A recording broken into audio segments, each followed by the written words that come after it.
आदाब नाज़रीन, हमारा मुल्क सदियों से तहजीब व तमद्दुन का गहवारा रहा है। दुनिया में सबसे ज़्यादा मज़ाहिब ने भारत की सरजमीन से ही जन्म लिया। हिंदू मत, बुद्ध मत, जैन मत, सिख मत, ये वो बड़े फ़िरक़े हैं जिनका जन्म भारत में हुआ और आज इनके पैरोकार दुनिया भर में फैले हुए हैं। एक अंदाजे के मुताबिक दुनिया की आबादी का 7वां हिस्सा इन्हीं मज़ाहिब के पैरोकारों का है। भारत कसीर अकायद के पैरोकार का मुल्क है, जहाँ हिंदू, मुस्लिम, सिख, ईसाई, पारसी खुशी खुशी आपसी भाईचारे के साथ रह रहे हैं, जिनकी आबियारी हमदर्दी पर मबनी मुख्तलिफ फ़लसफ़ों ने की है।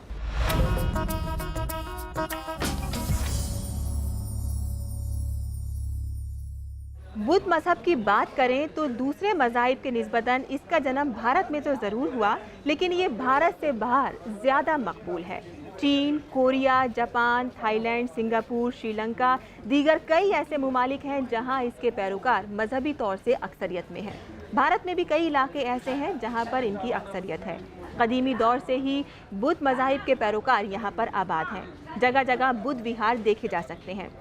बुद्ध विहार की सूरत में ज़रख़ेज़ तमद्दुनी मीरास हमें मयस्सर है और यही मीरास किसी एजाज़ से कम नहीं है। गौतम बुद्ध का असली नाम शहजादा सिद्धार्थ था। वो बुद्ध मत के बानी हैं जो दुनिया के अजीम मज़ाहिब में शुमार होता है। सिद्धार्थ कपिलवस्तु के राजा का बेटा था, जो नेपाल की सरहदों के नजदीक शुमाली हिंदुस्तान का एक शहर है।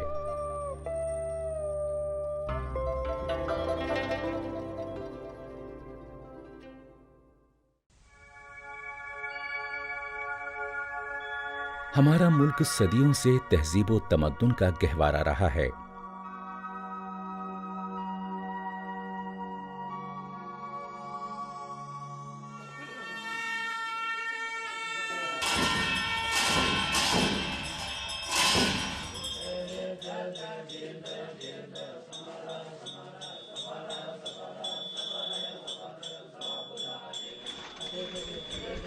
जहां तक बौद्ध मजहब का ताल्लुक है, बाकी मज़ाहिब की निस्बत इसने भारत में जन्म तो लिया, लेकिन मौजूदा ज़माने में ये भारत से बाहर ज़्यादा मकबूल है।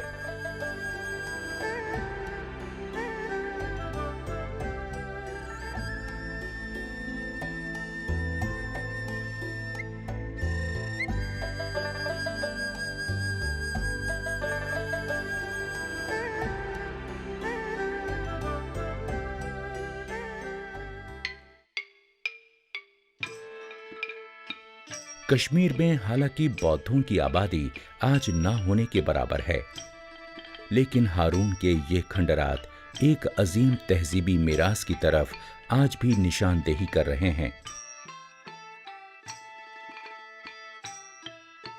बुद्ध मत के हवाले से कश्मीर की काफी अहमियत रही है। राजा कनिष्क के दौर में बौद्धों का एक अहम मजहबी अजलास श्रीनगर के करीब हारून के मकाम पर मुनक्किद हुआ। पूरे बर्रे सगीर से स्कॉलर और आलिम हारून में जमा हुए और 6 रोज तक बौद्ध मजहब के मुक़द्दस सहाइफ पर बहस और इनकी तशरीह करते रहे। ये बुद्ध मत की तारीख में सबसे बड़ी मजहबी मीटिंग थी। बुद्ध मत के 4 तारीखी अजलासों में से इसे एक तारीखी साज वाक़या जाना जाता है, क्योंकि यहीं पर संस्कृत बुद्ध मजहबी अदब की जबान बनी।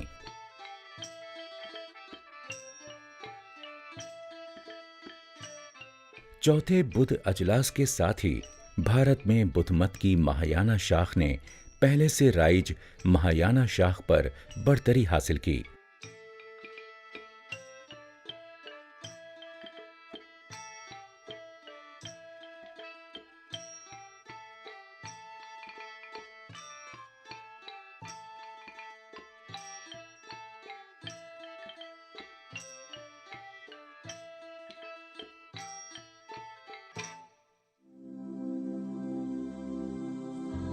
तारकुद्दुनिया मजहब होने की निस्बत से बौद्ध मत की नई साख्त जिंदगी की हसीन खुशियों के साथ साथ कुदरती मनाजिर की लुत्फ अंदोजी से भरी पड़ी थी, जो कि वादी में हर सू बिखरी पड़ी थीं।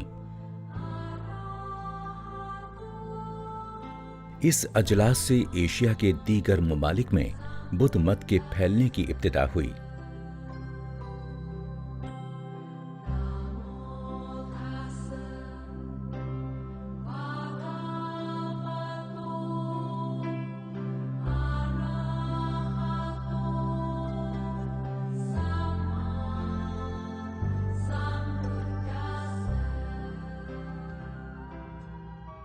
ज़माने कदीम से यहाँ भारत में बुद्ध मत के पैरोकार आबाद हैं और यहाँ जगह जगह बुद्ध विहार देखे जा सकते हैं। बुद्ध विहार बौद्धों की इबादत, इनफरादी इस्तक़राक और मजहबी तालीम का अहम मरकज होते हैं।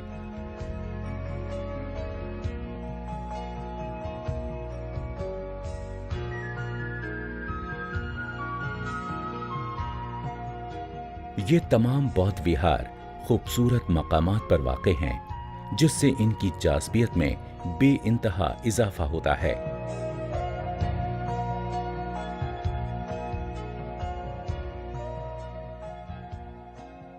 खास तौर पर लेह इलाके में बौद्ध विहार सयाहों की दिलचस्पी का अहम मरकज हैं। लद्दाख का सबसे बड़ा बौद्ध विहार हेमिस गोम्पा है, जो कि लेह से 40 किलोमीटर दूर दरियाए सिंध के पार सड़क के मुत्तसिल ही वाक़े है।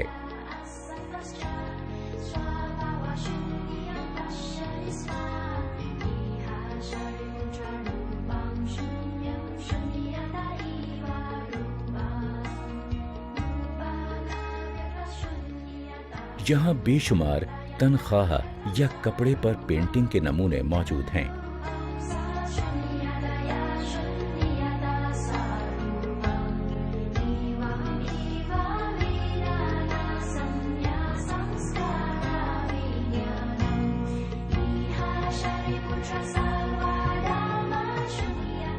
जिनमें से एक दुनिया की ऐसी सबसे बड़ी पेंटिंग है जिसे लोगों की जियारत के लिए हर 11 साल के बाद बाहर निकाला जाता है।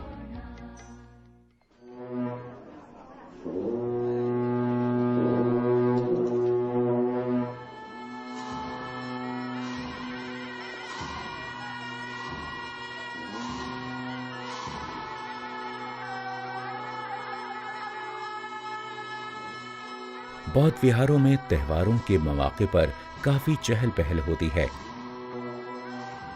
और लोग मखसूस तर्ज के इंतहाई खूबसूरत मकामी रंगीन लिबास में त्योहार का हज़ उठाती हैं।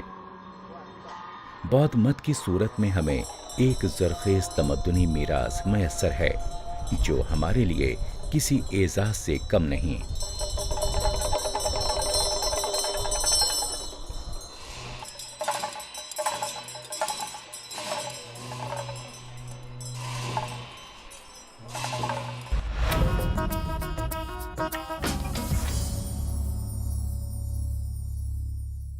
मिट्टी से बनी चीजों का नाम सुनते ही हमारी आंखों के सामने नीली मिट्टी से बने बर्तन घूमने लगते हैं। ये फन यहाँ ईरान से बरास्ता, समरकंद, काबुल और पेशावर मुंतकिल हो गया। इस रिवायती फन को यहाँ भारत में उन हुक्मरानों ने मुतारुफ कराया जिन्होंने भारत के कई इलाकों और खित्तों पर हुक्मरानी की। इन हुक्मरानों के साथ उन फनकारों ने भी भारत का सफ़र किया और यहाँ के फनकारों को नीली मिट्टी से बनने वाले इन बर्तनों का हुनर सिखाया।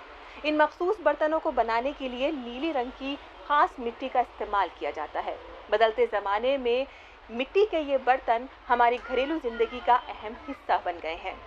इन बर्तनों की सजावट के लिए कारीगरों को इनकी ऊपरी सतह पर काफ़ी सब्र आजमा काम करना पड़ता है, जो इनको दिलकशी और दिलफरेबी अता करती है।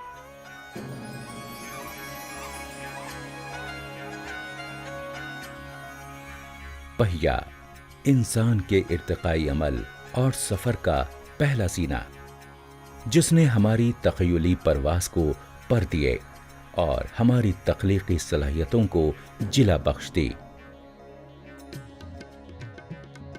मिट्टी से बर्तन बनाने वाला फन और बुनकारी इंसान के इब्तिदाई फनून माने जाते हैं।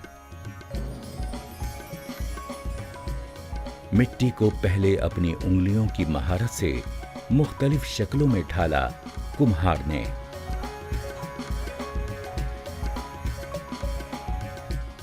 ये कुम्हार ही है जो जरूरत के तहत मिट्टी को गूंथकर रोजमर्रा की चीजों और पारों की शक्ल में ढालता है।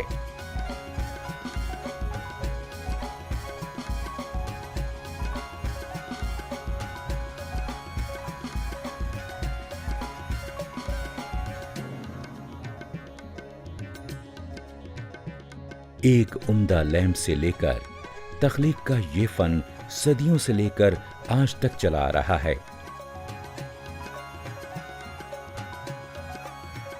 रेत और मिट्टी का गार टेराकोटा हजारों साल से इंसान के साथ जिंदगी के सफर में शामिल है।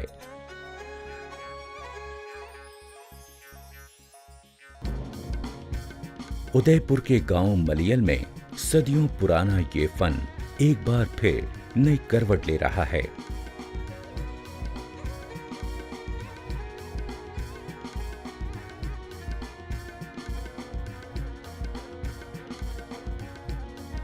जो चीजें यहां पर तैयार की जाती हैं, उनका टेराकोटा की जाए पैदाइश वादी सिंध की तहजीब और हड़प्पा के साथ वाज़ेह ताल्लुक झलकता है।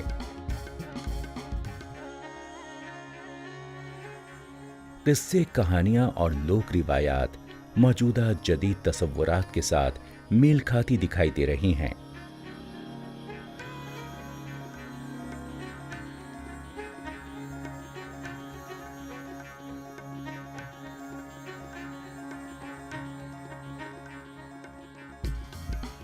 कुम्हारों की वसी तख्लीकारी और तरह तरह के ज़रूफ साजी इस बात की खम्मास है कि वो एक तरफ ज़रूरियात की चीज़ें बनाते हैं और दूसरी जानिब अपने फ़न को मौजूदा दौर की डिमांड के हिसाब से अपना रहे हैं और कदीम व जदीद की मवाक़फ़त में सरगर्म हैं। माहिरीन और फनकारों के ये फन पारे पूरे राजस्थान में दस्तयाब हैं।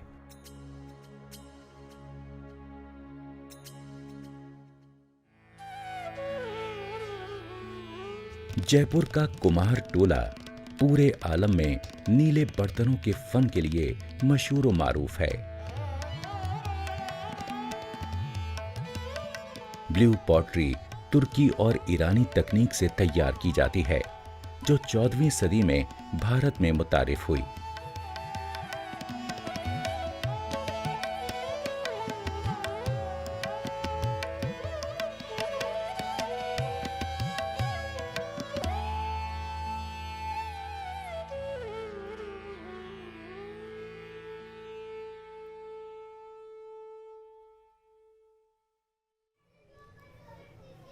ये मखसूस ज़रूफ बनाने के लिए एक ख़ास नीले रंग की मिट्टी का सफ़ूफ, पत्थर का पाउडर, शीशे का बुरादा और मुल्तानी मिट्टी गूंथकर काम में लाया जाता है।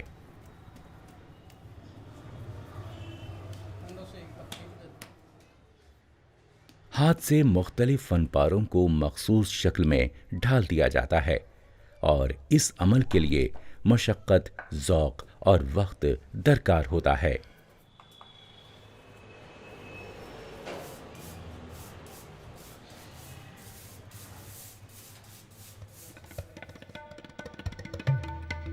तमाम अशिया इंतहाई नाजुक तरीके से हाथ संभाल कर तैयार की जाती है।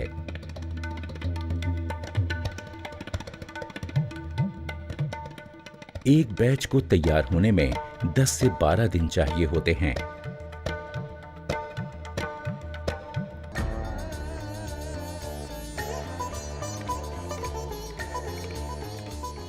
पिछली 6 सदियों से राजस्थान के माहिर फनकारों के हाथों से परवान चढ़ा हुआ ये फन नक़ूश और रंगों की आमेज़श में काफी आगे निकल चुका है।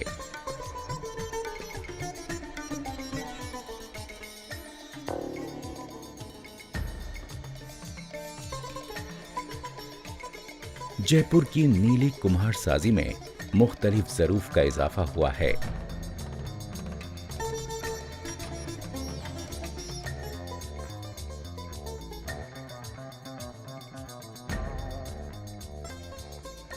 नीली मिट्टी से तैयार किए जाने वाले इन प्रोडक्ट्स का काम इंतहाई सब्र आजमा और मेहनत तलब है, जो हमारे घरों को अपनी मखसूस दिलकशी और दिलफरेबी अता करता है।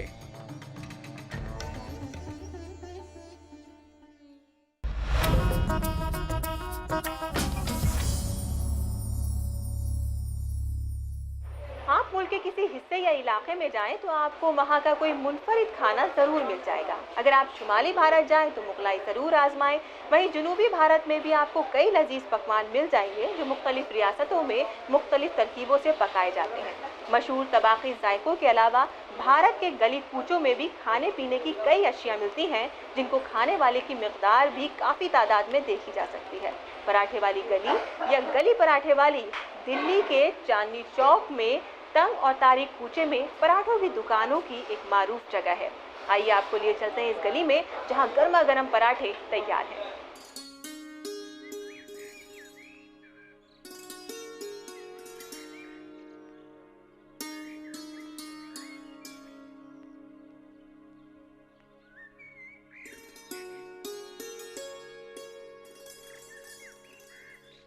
चांदनी चौक दिल्ली का मशहूर मारूफ बाजार है और यहाँ की पराठे वाली गली या गली पराठे वाली काफी मशहूर जगह है।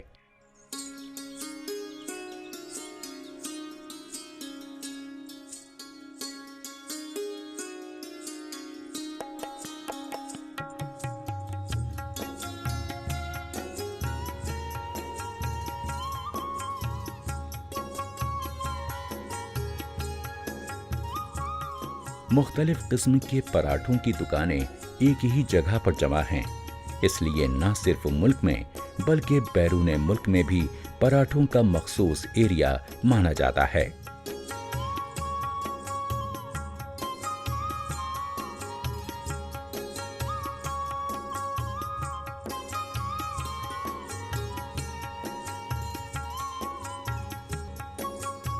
पराठे वाली गली जो पुरानी दिल्ली की रौनक में चार चांद लगा रही है, इसके तहजीब और तमद्दुन का एक हिस्सा है।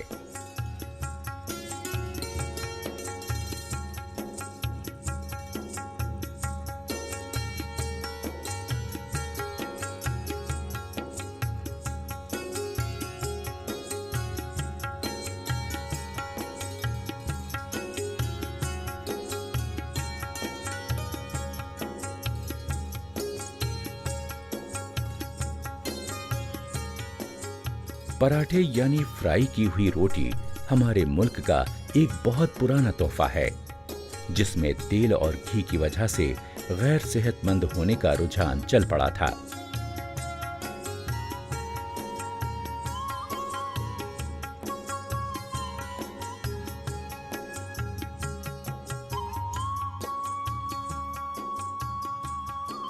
पराठे वाली गली के माहिरीन फन ने पराठों को नया अंदाज दिया।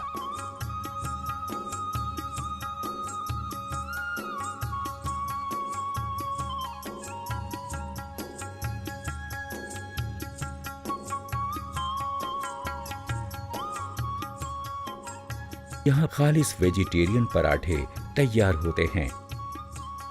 चुनांचे बनाने वाले अक्सर ब्राह्मण हैं, इसलिए लहसुन और प्याज से भी पराठे नहीं बनते।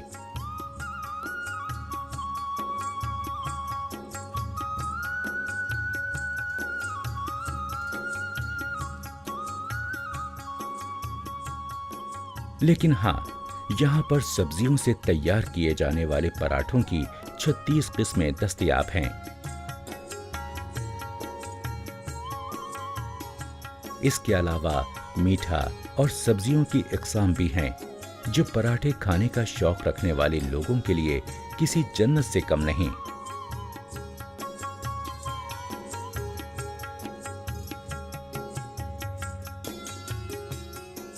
यहाँ पराठों की दुकानें सन 1857 से काम कर रही हैं और 1910 में इसका नाम पराठे वाली गली रखा गया था।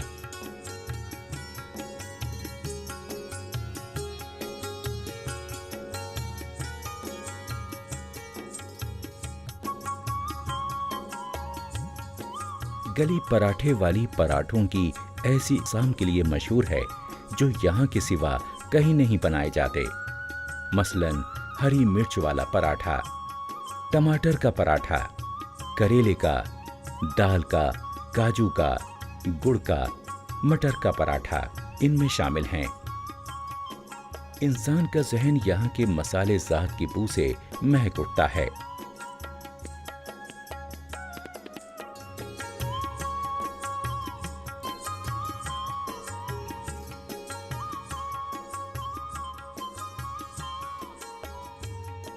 पराठे आलू, मटर और दीगर सब्जी, अचार और चटनी के साथ खाए जाते हैं। ये निस्बतन मुलायम होते हैं, जो मैदे के लिए हल्के भी हैं, लेकिन जायके में मुल्क के दूसरे पराठों के साथ इसका कोई मुकाबला नहीं।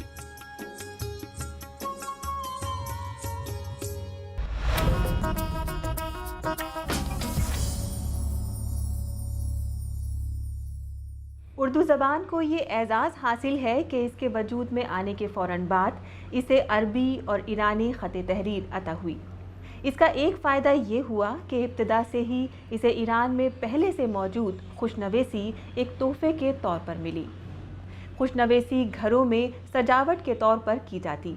वक्त गुजरने के साथ साथ इसका इस्तेमाल किताबत में भी किया जाने लगा और फिर अखबारात ने इसे ऐसा मैदान अता किया जहां बेशुमार शहसवार उभरे।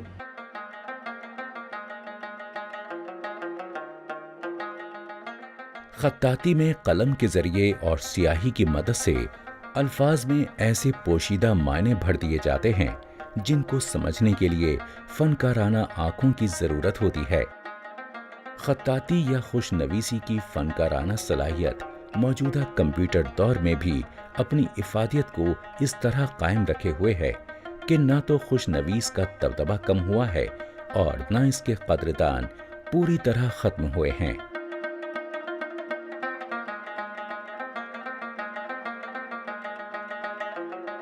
ज्यादा वक्त नहीं गुजरा जब ज़ख़ीम किताबें हाथों से तहरीर की जाती थीं और अखबारात की चटपटी व मसालेदार खबरों को भी कलम की नाक के जरिए ही मीठा या जहरीला बनाया जाता था।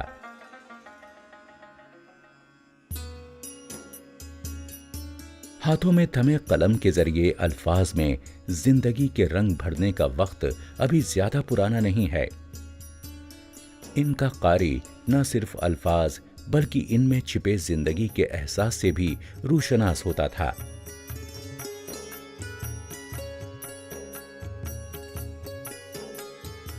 उर्दू जबान को ये एजाज हासिल है कि इसके वजूद में आने के फौरन बाद इसे अरबी और ईरानी खत तहरीर अता हुई। इससे ये फायदा हुआ कि इब्तिदा से ही इसको ईरान में पहले से मौजूद खुशनवीसी एक तोहफे के तौर पर मिली। जब से ये फ़न शुरू हुआ है इस्लामी, जब से साहबा इकराम के ज़माने से, और ये बराबर पूरी दुनिया के अंदर फैल गया। ईरान के अंदर बड़े बड़े खत्तात पैदा हुए, हिंदुस्तान के अंदर आया। जब इस्लाम यहाँ आए तो यहाँ बड़े बड़े बादशाहों ने पुरानी इमारतें तामीर कराईं, उसके अंदर बड़ी खत्ताती कुरान की आयतें। तो बाहर मुल्कों से बड़े बड़े खत्तात बुलाए और यहीं रहने लगे। तो बादशाहों को भी बहुत इससे मोहब्बत थी, फ़न से शौक़ था।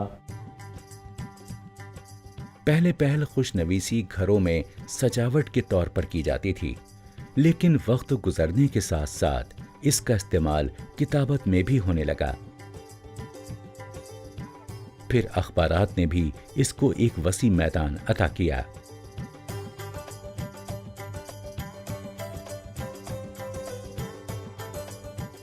खुशनवीसी यानी खत्ताती के 3 बुनियादी तरीके हैं, अरबी, फारसी और कूफी।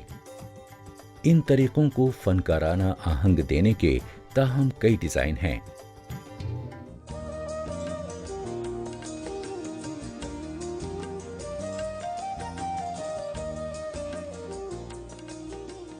कंप्यूटर दौरे जदीद की एक कारामद ईजाद तो है, मगर इस ईजाद ने उर्दू जबान की फनकाराना मिरास यानी खुशनवीसी, जिसको खत्ताती भी कहते हैं, इसको इस कदर नुकसान से दोचार किया कि अब कलम की धार तलवार से ज्यादा तेज दिखाई नहीं दे रही है। कंप्यूटर की वजह से आहिस्ता आहिस्ता इसके अंदर इसकी अहमियत में कमी होती गई, लेकिन शौक़ में कोई कमी नहीं है। कॉलेजों के बच्चे, स्कूलों के, मदरसों के, और बहुत शौक़ से किताबत ये खत्ताती सीखते हैं। भारत के खुशनवीस शायद इसीलिए कंप्यूटर को इनके फन पर गिरने वाली बिजली से ताबीर करते हैं कि इसने इनके फन को भस्म करके रख दिया है। कंप्यूटर पर इन पेज उर्दू फ़ॉन्ट्स के सॉफ्टवेयर ने खुशनवीसों और इनके फन को नाकाबिले तलाफी नुकसान पहुंचाया है। ताहम इसके बावजूद इस फनकाराना सलाहियत को अब तक ना तो पूरी तरह मारा जा सका है और ना आइंदा ऐसा होने वाला है।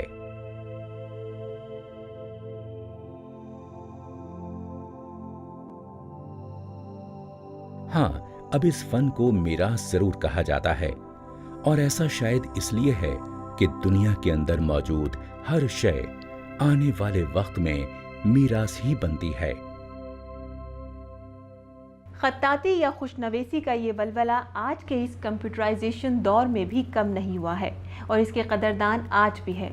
ये हमारी मिरास है। भारत की तहजीबी और सकाफती मिरास का ये सफ़र अगले शुमारे में भी जारी रहेगा। अब इजाज़त दीजिए, खुदा हाफिज़।